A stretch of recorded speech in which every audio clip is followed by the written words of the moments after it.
के लिए हजारों संत आए थे। राम जी ने अपने सबरे भैयाओं को काम दे दिए थे। भरत कथा में कभी कभी अपनी कथाओं में सुनाया करता हूं, हनुमान नाटक ग्रंथ है, उसकी कथा है। राम जी का राज्याभिषेक हो रहा था, बहुत ध्यान से सुनिएगा। और श्री राम जी को राज्याभिषेक का दर्शन करने के लिए हजारों संत आए थे।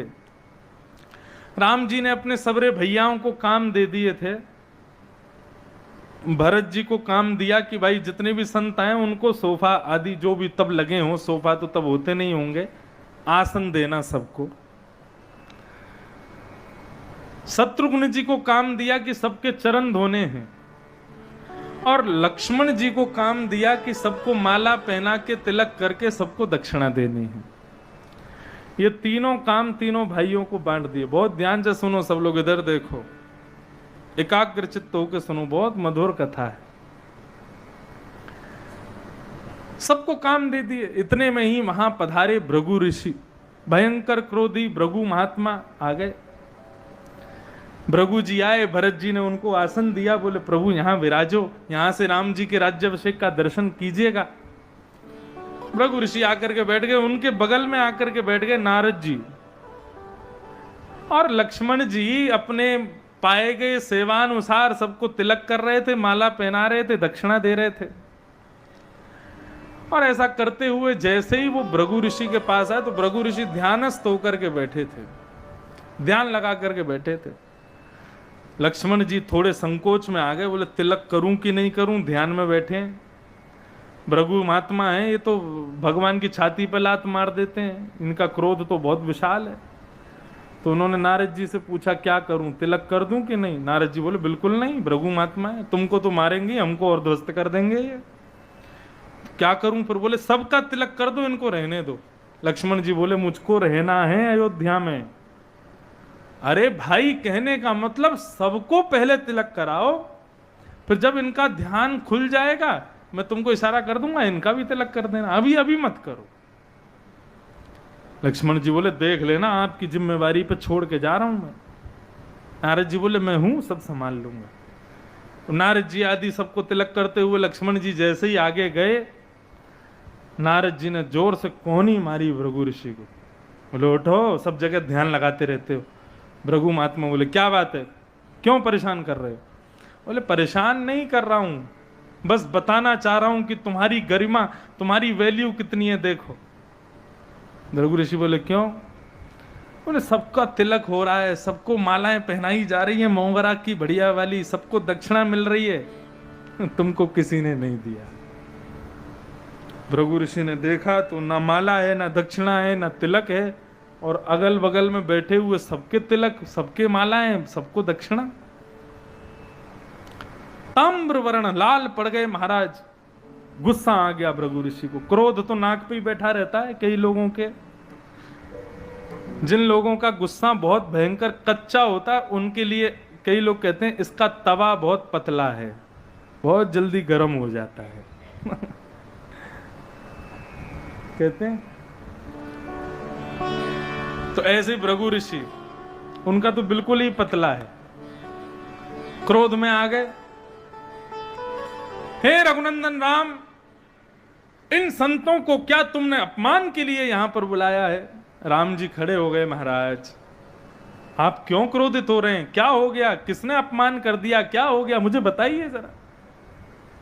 बोले पहले ये बताओ कि तुम्हारे यहां आने वाले लोगों का क्या अपमान होना चाहिए।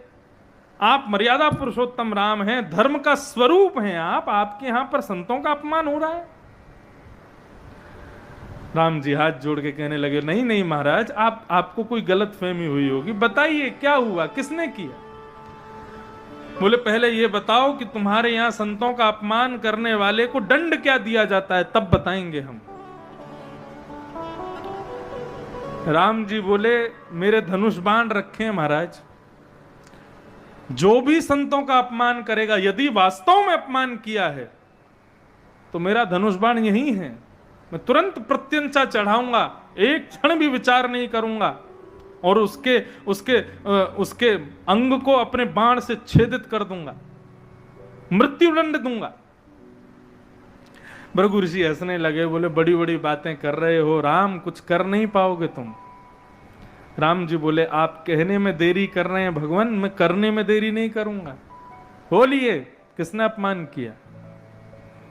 भृगु ऋषि बोले तुम्हारे मैं तब तक स्वीकार नहीं करूंगा तुम्हारी बात जब तक तुम अपने किसी अति प्रिय की कसम खा के ना कहो कि मैं जिसका नाम लूंगा तुम उसको मृत्युदंड दोगे। राम जी बोले ये तो बड़ी विडंबना है, लेकिन फिर भी आप मान जाओ, इसलिए मैं हनुमान की कसम खाता हूं, मेरा प्रिय है हनुमान, कि आप जिसका नाम लोगे मैं उसको जीवित नहीं छोड़ूंगा। भृगु ऋषि बोले तो फिर सुन लो, हनुमान की दुहाई देते हुए तुम कह रहे हो तुम्हारे यहां आए हुए संतों का सबका सम्मान किया जा रहा है, सबको तिलक किया जा रहा है, सबको दक्षिणा दी जा रही है, सबको माला पहनाई जा रही है। राम जी बोले हाँ जी, लेकिन मेरे साथ अपमान किया गया, मेरे बगल में बैठे हुए सबका तिलक हुआ, सबको मालाएं पहनाई, दक्षिणा मिली, लेकिन मेरा नहीं किया। तुम्हारे भाई लक्ष्मण ने ये अपमान मेरा किया है। राम जी ने जब देखा तो सत्य था, सबका तिलक दक्षिणा सबको माला, लेकिन भृगु ऋषि का नहीं हुआ। राम जी ने तुरंत धनुष बाण उठाया, बोले कहां है लक्ष्मण? लक्ष्मण जी किसी कार्य के लिए बाहर चले गए, सैनिकों को भेजा, जाओ लक्ष्मण को पकड़ के लाओ। सैनिक दौड़े दौड़े आए, बोले लखन भैया बचो, भागो यहां से। बोले क्या हो गया? पूरी बात बताई। बोले अरे वो नारद जी कहाँ हैं? बोले नारद जी ने तो सब रायता फैलाया है, आपके जाति कौनी मार के उनको उठाया तो नारद जी नहीं था। बोले अब तो एक ही रक्षा कर सकते हैं। बोले कौन? बोले राम जी ने हनुमान जी की कसम खाई है कि वो तुमको जीवित नहीं छोड़ेंगे, हनुमान चाहे तो तुमको बता सकते हैं। लक्ष्मण जी खोजने लगे, लेकिन हनुमान जी कहीं नहीं मिले। तब वन में जाकर के लक्ष्मण जी एक गुफा में बैठ के, वहीं गुफा में शंकर जी की अर्चना कर रही थी माता अंजनी। अंजनी मैया को प्रणाम किया वो और पूरा वृत्तांत बताया। बोले मां मेरी रक्षा करो। अंजनी मैया बोली लक्ष्मण यहां खड़े हो जाओ, तुम्हारी रक्षा का दायित्व मेरा है। हनुमान जी का स्मरण किया, एक आवाज लगाई हनुमान जी को। जैसे हनुमान जी ने सुना कि मां अंजनी बुला रही हैं, 100 काम छोड़ करके पवन पुत्र उड़ते हुए अपनी मां के पास पहुंचे, चरणों में प्रणाम किया। बोले मां आपने मुझे बुलाया? मैं रघुनाथ जी के अभी राज्याभिषेक में बहुत व्यस्त था, आपको कोई जरूरी काम ना हो तो जल्दी आज्ञा करें, मैं पुनः जाऊं वापस। अंजनी बोली आज बेटा तुझे मेरा बहुत जरूरी काम करना है। हनुमान जी बोले क्या काम करना है? बोले मैं जो कहूंगी सो करेगा। बोले बिल्कुल करूंगा मां, बिल्कुल क्षण भर देरी नहीं करूंगा। बोले वचन दे मुझे, तू मैं जो कहूंगी सो करेगा। हनुमान जी ने वचन दिया, मैं वचन देता हूं जो कहोगी सो करूंगा। अंजनी मैया बोली ऐसे नहीं, तू अपने प्रिय राम जी की कसम खा के बोल, मैं जो कहूंगी सो करेगा। हनुमान जी बोले ऐसी क्या नौबत आ गई कि मुझे राम जी की कसम खानी पड़े, लेकिन फिर भी आपकी आज्ञा है।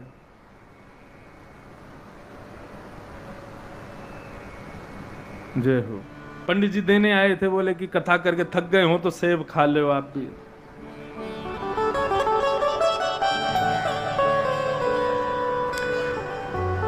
अंजनी मैया बोली कि अपने प्रिय रघुनाथ की कसम खा के बोल, मैं जो कहूंगी सो करेगा। हनुमान जी ने नेत्र सजल हो गए और राम जी की कसम खाई, मां मैं कसम खाता हूं रघुनाथ की, आप जो कहोगी सो करूंगा, आज्ञा करो अब।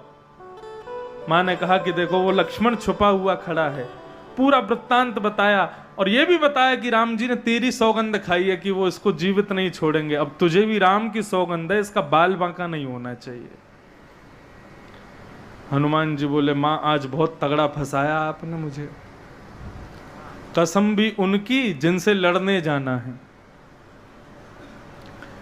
हनुमान जी खड़े हो गए गुफा के बाहर, सामने रघुनाथ जी पूरी सेना लेकर के आए, सामने हनुमान जी खड़े हुए हैं।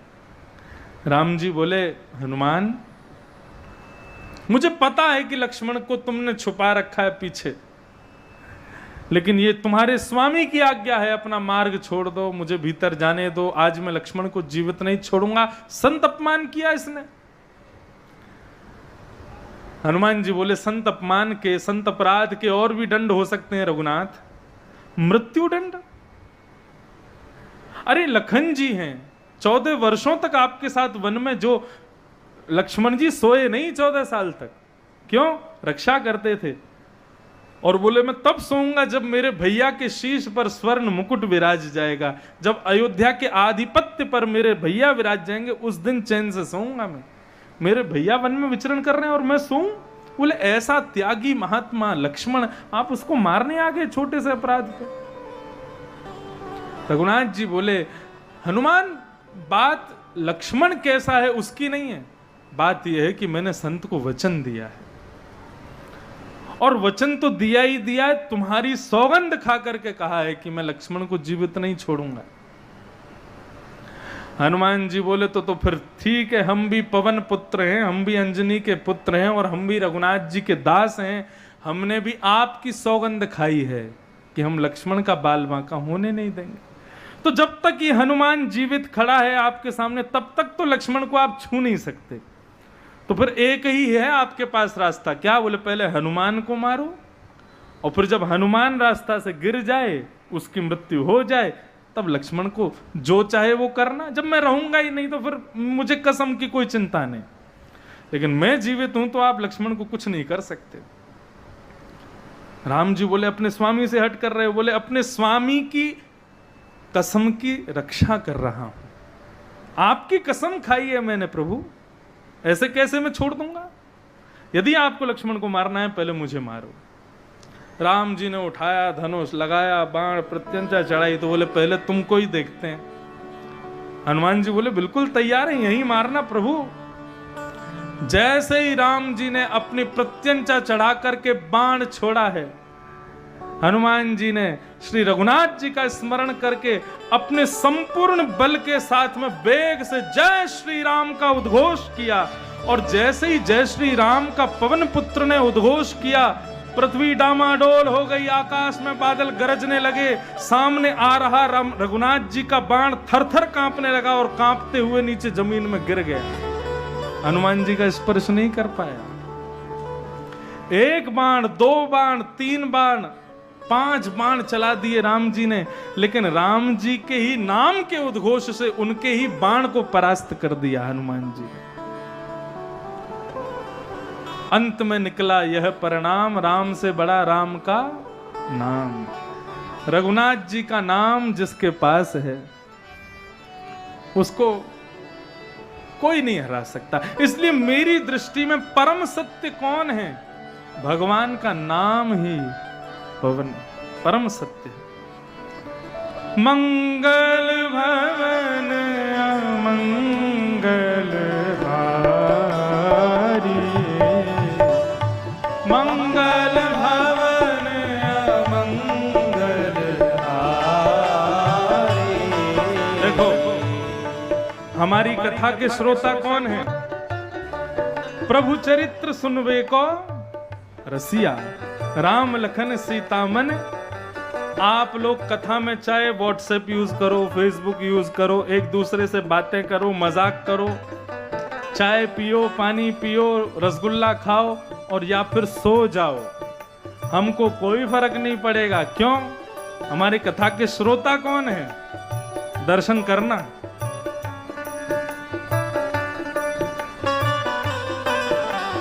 ये है हमारी कथा के श्रोता श्री हनुमान जी महाराज। बोला अनंत बलवंत श्री हनुमान जी महाराज की। ये कथा सुनते हैं पूरी, आप लोग एक एक सेकंड की छोड़ भी सकते हो, ये नहीं छोड़ते। और देखो कौन से हनुमान जी हैं? गदा बगल में रख के कीर्तनिया हनुमान हैं, भुजा ऊपर करके, जैसे हम कहते हैं भुजा उठा के करताल बजाओ, उसी भाव में रहते हैं। तो कथा पूरी यही सुनते हैं, आप लोगों को नहीं सुना रहे, हम इन्हीं को सुनाते हैं। ए मंगल भवन मंगल हारी, मंगल भवन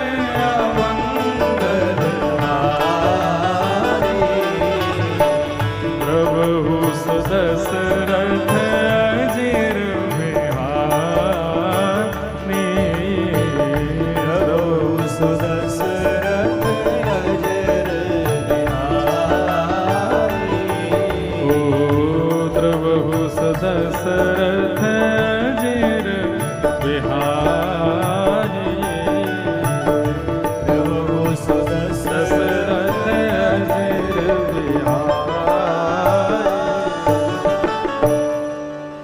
मंगल भवन अमंगल हारी, ये भगवान का नाम ही है। अच्छा, हनुमान जी पर क्या है? हनुमान जी के पास भी ठाकुर जी का नाम ही है। सामने राम जी भी लड़ने के लिए यदि खड़े हैं तो हनुमान जी उनसे भी किसी अस्त्र शस्त्र नहीं, उन्हीं के नाम से ही लड़ रहे हैं। तो इसलिए ठाकुर जी का नाम ही परम सत्य है। उस परम सत्य को हम बारंबार प्रणाम करते हैं, उसको बारंबार वंदन करते हैं।